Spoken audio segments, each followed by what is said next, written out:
Edition with John Campbell. He's a former nurse teacher and emergency room nurse, now working as a health educator. He joins us from Carlisle in England. Welcome to DW. What was your reaction when you heard this news?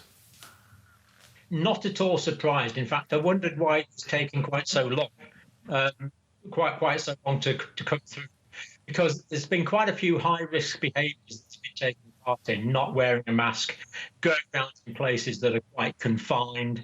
We know this virus spreads indoors, that 90% of cases are indoors. And we also know that this virus is very transmissible.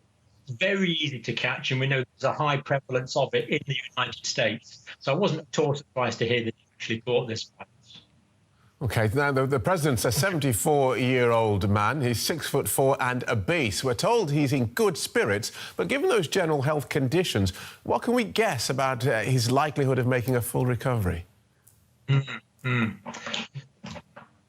Well, yeah, he is a 74-year-old man. That is a particular risk factor, being with the age. Also, being a man is an increased risk as well. Obviously, his wife is going to be at lesser risk. We believe he weighs 110 kilograms, which is actually quite heavy. That gives him a body mass index of just a little over 30. And we also believe he likes eating burgers and hot dogs. So there's got a few things that are risk factors there.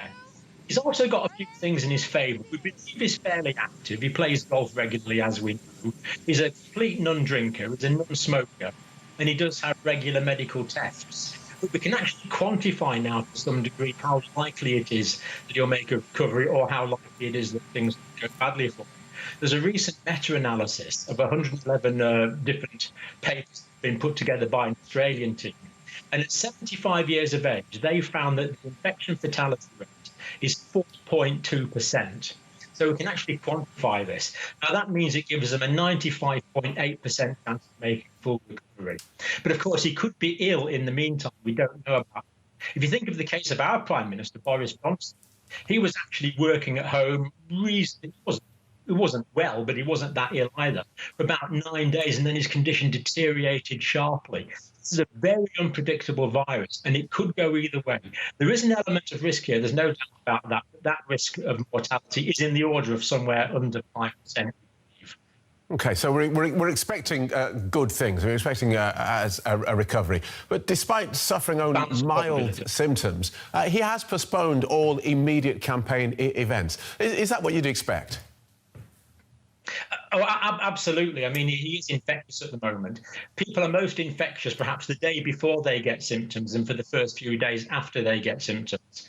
Now, as far as we know, the president was diagnosed with an antigen test. He was tested yesterday, and he tweeted at 1 o'clock this morning that he was infectious. Now, at that time, as far as we know, he had no symptoms. But now they're saying that the president and the First Lady both have mild symptoms. So actually, today is his most contagious day, possibly.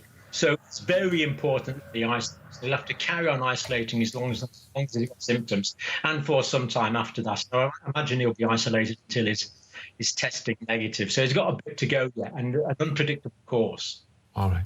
John Campbell, a health educator, thank you. Thank you.